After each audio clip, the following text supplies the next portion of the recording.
Assalamualaikum warahmatullahi wabarakatuh. Apa kabar anak-anak ibu kelas 4A, B, C, dan D? Hari ini kita alhamdulillah akan belajar lagi pelajaran IPS ya mengenai kegiatan ekonomi. Nah, untuk materi ini, kegiatan ekonomi, kalian nanti bisa buka buku pegangannya atau buku paketnya tematik 4.8. Jadi kita sudah masuk ke tematik 4.8. Oke, kita langsung saja ya.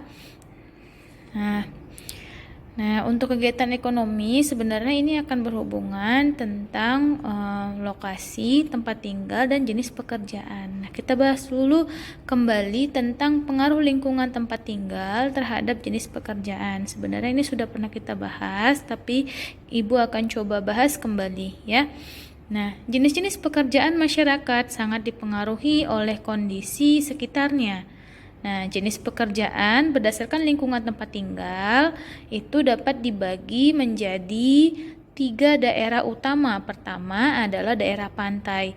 Nah, kalau kita bicara daerah pantai, pantai ini kan sebenarnya pengertiannya adalah bagian dari daratan ya, yang berbatasan langsung dengan laut. Nah, kemudian kalau misalkan ibu tanya nih, berapa sih ketinggiannya? Berarti mendekati 0 mdpl atau mendekati 0 meter di atas permukaan laut karena sejajar ya dengan tanah atau dengan dataran gitu. Penduduk umumnya bekerja sebagai nelayan, pengelola tempat wisata, pengrajin, pedagang, petani garam, pengusaha tambak, serta pengusaha di bidang industri pengolahan dan pengelelangan ikan ya. Kalau di pantai seperti itu. Kalau kita masuk ke daerah yang kedua yaitu daerah dataran rendah. Nah, dataran rendah ini adalah daerah dengan ketinggian di bawah 500 mdpl. Penduduk umumnya bekerja sebagai pegawai kantor, pedagang, petani, pekerja pabrik, karyawan, dan wira swasta. Lalu masuk juga ke daerah dataran tinggi. Nah, kalau dataran tinggi ini kita sebut juga pegunungan ya. Dataran tinggi ini sebenarnya memiliki ketinggian di atas 500 meter di atas permukaan laut. Sebenarnya banyak versi, tapi untuk ini kita pakai versi yang ini ya, yang di atas dan di bawah di atas 500 dan di bawah 500. Nah, di daerah ini penduduk umumnya bekerja sebagai petani dan pekerja perkebunan serta pengelola tempat wisata. Ya. Nah, kita masuk ke bagian B yaitu kegiatan ekonomi terkait dengan jenis pekerjaan di lingkungan tempat tinggal. Nah, kalau kita bicara tentang ekonomi sangat banyak ragamnya. Kegiatan ekonomi itu apa sih? Nah, kegiatan ekonomi itu adalah semua kegiatan yang dilakukan oleh masyarakat untuk memenuhi kebutuhan hidupnya. Nah, jadi kegiatan ekonomi itu suatu usaha atau kegiatan yang memang dilakukan oleh manusia untuk memenuhi kebutuhan hidupnya. Nah, ada orang yang bekerja sebagai petani yang memproduksi bahan pangan. Ada juga yang membuat pakaian untuk dijual dan diperdagangkan. Nah, ini untuk jenis kegiatan ekonomi ada 3 bagian sebenarnya, yaitu ada kegiatan produksi, konsumsi, dan distribusi. Nah, kita bahas satu-satu untuk ketiga kegiatan ekonomi tersebut. Pertama, kita bahas dulu tentang produksi. Produksi adalah kegiatan menghasilkan barang dan jasa atau kegiatan mengolah barang untuk memenuhi kebutuhan. Nah, contohnya apa? Petani menghasilkan padi dan nelayan menghasilkan ikan. Petani garam menghasilkan garam. Langsung ya dia memproduksi. Seperti itu. Nah, unsur-unsur yang diperlukan dalam melakukan kegiatan produksi antara lain itu harus ada modal. Baru harus ada bahan-bahan dasar yang mau diolah. Kemudian ada tenaga kerjanya. Nah, jika salah satu unsur ini tidak ada, jadi kalau tidak ada modal, tidak ada bahan dasar, atau tidak ada tenaga kerjanya, misalnya salah satu saja, maka kegiatan produksi ini tidak akan berjalan, jadi tidak dapat dilakukan. Ya, nah orang yang melakukan kegiatan produksi itu disebut sebagai produsen.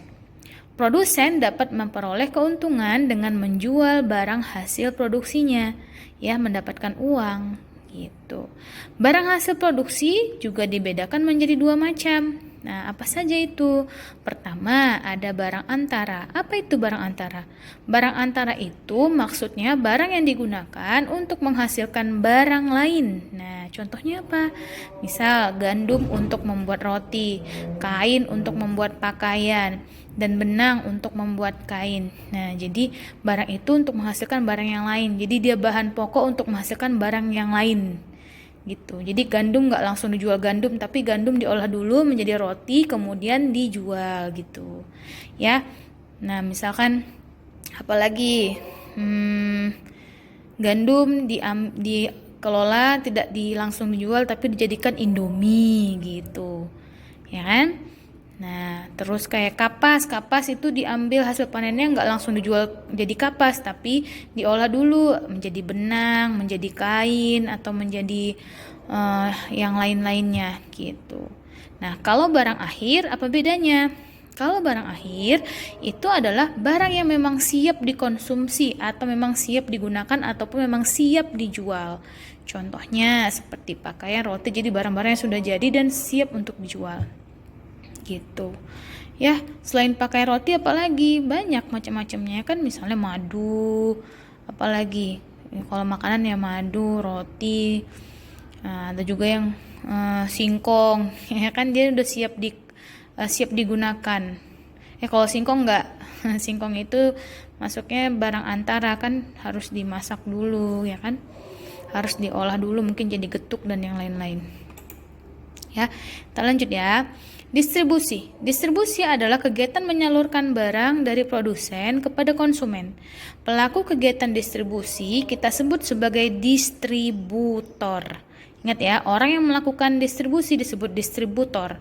Nah, sedangkan distribusi sendiri itu adalah salah satu jenis kegiatan ekonomi yang kegiatannya ngapain sih? Dia menyalurkan barang dari produsen ke konsumen, dari pembuat ke pengguna atau yang mengkonsumsi gitu.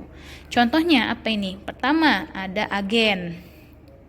Agen itu adalah badan usaha yang ditunjuk oleh produsen untuk menyalurkan hasil produksinya. Contoh, agen gas LPG itu ditunjuk oleh PT Pertamina. Gitu ya. Terus ya sama. Kemudian ada pedagang besar atau grosir. Nah, itu apa itu? Kalau pedagang besar itu adalah orang yang membeli barang dalam jumlah besar, kemudian menjualnya lagi kepada pedagang yang lebih kecil. Ya, contohnya waktu itu kita ada ya contoh pedagang besar kan, atau pedagang grosir. Nah, para penjual di tingkat warung biasanya membeli di pedagang grosir. Nah, kemudian nanti warung itu menjualnya di tempatnya gitu dengan skala atau dengan ukuran yang lebih kecil. Kemudian ada yang ketiga atau yang C, itu adalah pedagang eceran. Pedagang eceran itu adalah orang yang menjual barang dagangannya langsung kepada konsumen. Nah, contohnya siapa? Itu toko, warung ya, minimarket juga sebenarnya termasuk pedagang ya. Tapi minimarket tuh tergantung. Biasanya kalau minimarket itu orang-orang langsung membeli untuk langsung digunakan oleh si konsumennya gitu. Jadi sebenarnya termasuk juga itu.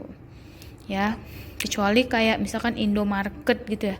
Indogrosir. Nah, kalau Indogrosir tuh kemungkinan besar barang yang dijualnya kan barang yang dibeli oleh masyarakat misalnya dalam jumlah banyak dan kemudian akan dijual kembali. Jadi tergantung peruntukannya ya. Nah, yang ketiga adalah konsumsi. Nah, tadi yang pertama ada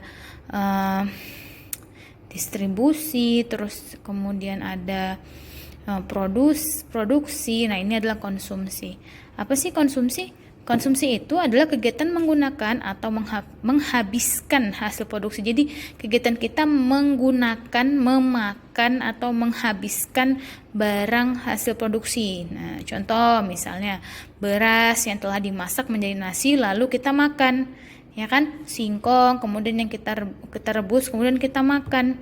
Ya kan? Pakaian yang kita beli terus kita gunakan. Nah, itu adalah kegiatan konsumsi namanya. Nah, sedangkan orang yang melakukan kegiatan konsumsi itu disebut dengan konsumen. Nah, berarti kita ini adalah seorang konsumen karena kita menggunakan barang-barang tersebut. Kalau konsumsi adalah kegiatannya, kegiatan menghabiskan produksi tersebut, menghasilkan barang tersebut atau menggunakan jasa tersebut gitu. Ya. Kemudian barang konsumsi dibedakan menjadi dua macam. Apa saja? Pertama, ada barang konsumsi tidak habis dipakai. Contohnya apa? Yang bisa kita pakai berkali-kali ya, seperti kayak baju, radio, televisi, rumah, HP dan sebagainya. Lalu ada barang konsumsi habis pakai. Itu maksudnya apa? Contohnya seperti jenis makanan dan minuman, ya kan? Langsung kita pakai dan langsung habis. Kemudian kita beli lagi untuk keperluan kita. Gitu. Oke. Sampai di sini mudah-mudahan mengerti ya. Nah, tugasnya kali ini belum ada ya. Jadi tugas kalian hanya mendengarkan video dari Ibu. Nanti insya Allah minggu depan akan Ibu berikan tugas kepada kalian. Ya, sekian dari Ibu, sekian pembelajaran dari Ibu. Semoga bermanfaat. Coba dibaca-baca lagi ya, dibuka lagi videonya dan dimengerti. Kalau ada yang tidak tahu, ada yang belum paham, silahkan ditanyakan. Oke, wassalamualaikum warahmatullahi wabarakatuh.